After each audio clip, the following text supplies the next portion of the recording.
আমার মায়ের কাছে প্রেমের গাছে ওরে গোপনে একটা ফুল ফুটাছে ডাল ছাড়া ফুল ছলিতাছে হঠালং দেশে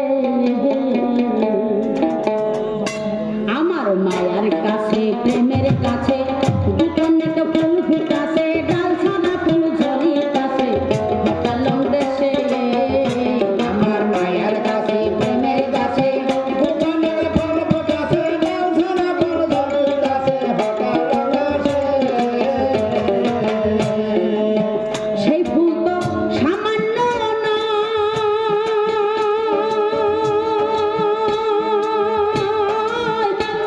আবার সেই ফুলে মুহাম্মদ হয়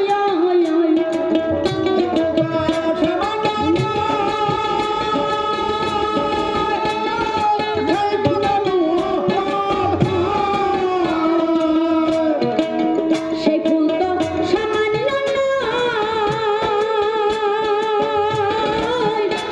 আবার সেই ফুলে মুহাম্মদ হয় ওরে নিজে খুদা ভেমর হইয়া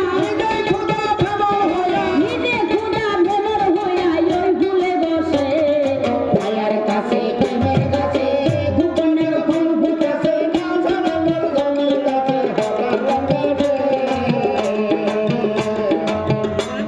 লক্ষ্য করে দেখো স্যার তুমি তো একজন প্রেমী এর বেশি আর আমি ভাঙ্গা কইতেও পারুম না সে ফুলের বোটা কাটা আবার কষ্ট দেখিন সারি ফুটায়া সে ফুলের বোটা কাটা কষ্ট দেখিন সারি ফুটায়া ওরে তিন ফুটা তিন হরফ লেখা তিন ফুটা তিন হরফ লেখা কোরআনের মাঝে মায়ের কাছে প্রেমের কাছে গোপনে ফুল ফুটেছে ডাল ছাড়া ফুল ছলিতাছে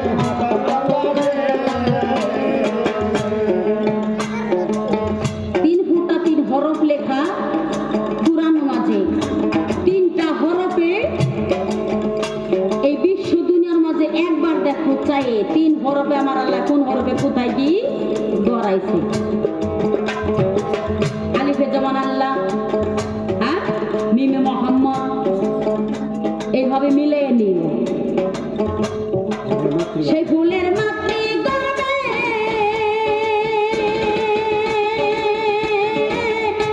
কত আলেম ফকির মুন্সি মৌলানা সবাই রেখাইছে সেই ফুলের মাতৃ গর্ভে কত আলেম ফকির মুন্সি মৌলানা সবাই রেখাইছে ওরে শের বাজারে হামেদ খায়া শের বাজারে মনোয়ার খায়া ঘুরতাছে পাগলের দেশে মায়ের কাছে প্রেমের কাছে গোপনে ফুল ফুটেছে ডাল ছাড়া ফুল ছলিতাছে সে ফুল তো যায় না রে তুলা আবার চিংড়ি মাছে দিলে কাটায়া ফুল তো যায় না তুলা আবার চিংড়ি মাছে দিলে কাটায়া ফুলের রাজা কি গোলাপ তাই না ফুলের রাজা গোলাপ ওর কোনো সুন্দর ফুল নাই আবার দেখুন ওই গোলাপের গাছের মধ্যে কাটা আছে হ্যাঁ ভালো জিনিস নিতে গেলে অতি সহজ মিলে না সংসারে সাধন ভজন সাধনের ভরসায় যা পাই না আর অসাধনের জিনিস পাবে কেমনে ভাবলা তুমি এই ফুলের বোটা কাটা সে ফুল তো যায় না রে তুলা আবার চিংড়ি মাছে দিলে কাটায়া ওরে জয়লা পুরা মরবি রে তুই ওরে জয়লা পুরা মরবি রে তুই জয়লা পুরা মরবি রে তুই কাম কামনার ভাষায় বলে মায়ের কাছে প্রেমের কাছে গোপনে ফুল ফুটাছে ডাল ছাড়া ফুল ছলিতাছে আমার মায়ের কাছে প্রেমের কাছে গোপনে ফুল ফুটাছে ডাল ছাড়া ফুল ছলিতাছে হঠালং দেশে আমার মায়ের কাছে প্রেমের কাছে গোপনে ফুল ফুটাছে ডাল ছাড়া ফুল ছলিতাছে হঠালং দেশে ওরে তাইতে বলি তোমার কাছে শুনো দিয়া মন আকাশ পাতাল তফাৎ আছে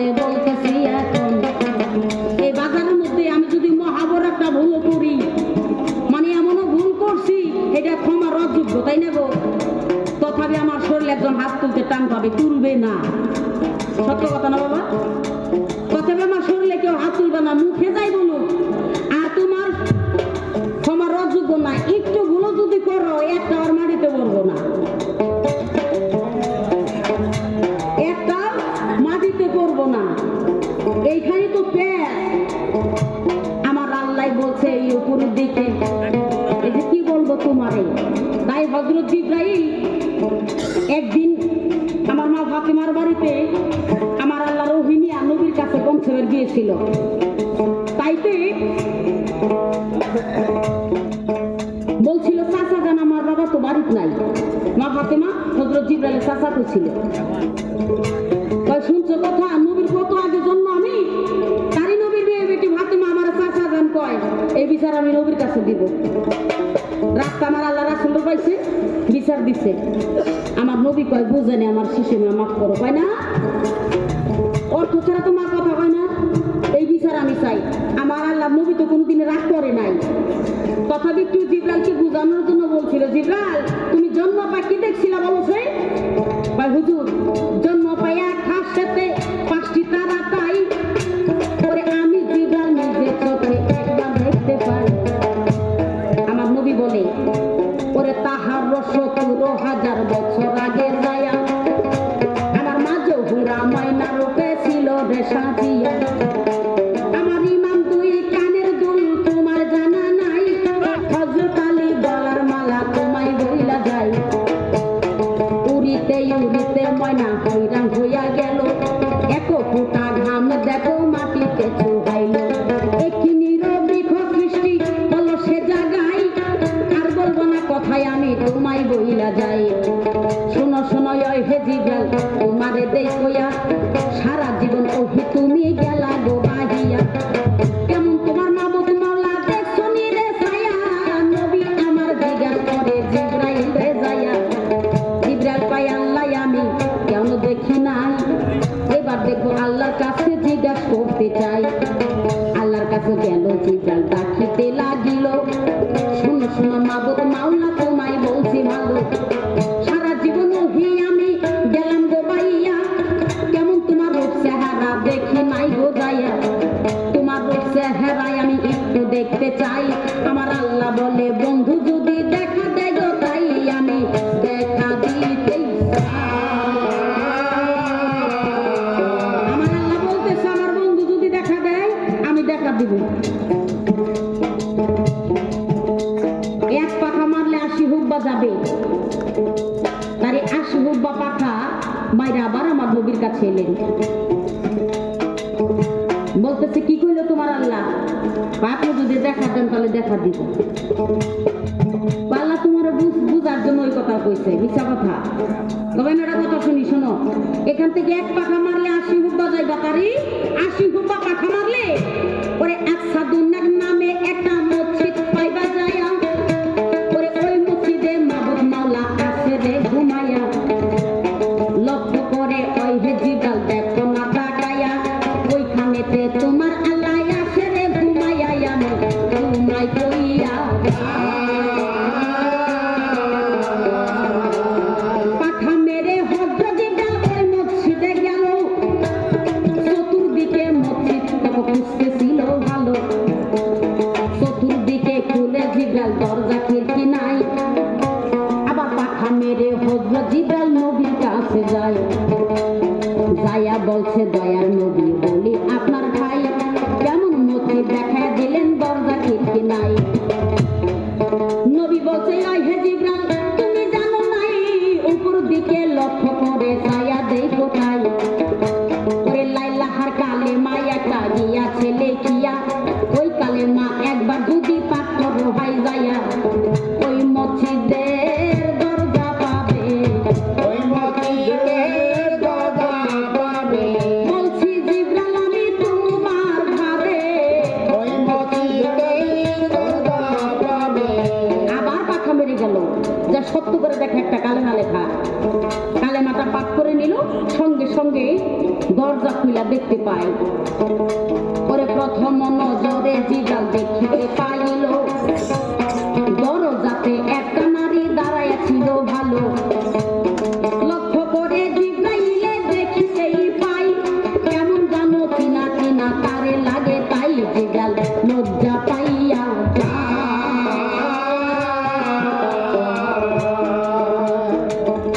আল্লাহ 7 তাল আসমান জমিন সৃষ্টি করছে, তাই না গো? করছে না?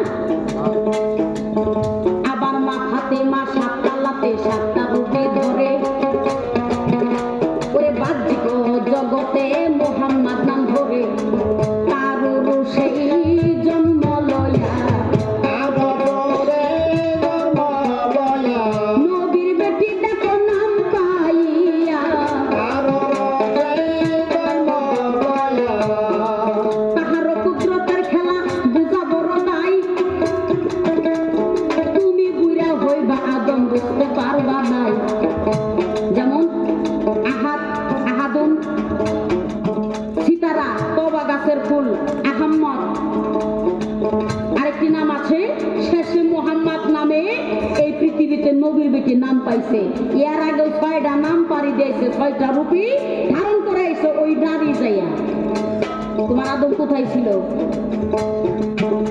পরে বলবো না কথা তোমাকে দেই কইয়া নারীর সাথে বেশি পাল্লা দিও না রে যাইয়া হাওয়া একবার হা করে দেখো না চাপাইতে পারো কিনা বাবাজি একটু একটু শুধু ইয়াদ করবেন আমার আল্লাহ হাওয়াকে সৃষ্টি করেছেন এই হাওয়া ওই হাওয়া দেখা যায় না হাওয়ারে কি দেখা যায় শরীরে লাগলে শুধু অনুতাপ করা যায় এইবার বুঝি হাওয়া বাতাস আসছে ওরে আমি তেমন ওই হে আদম তোমারে জানাই ওরে যত লম্বা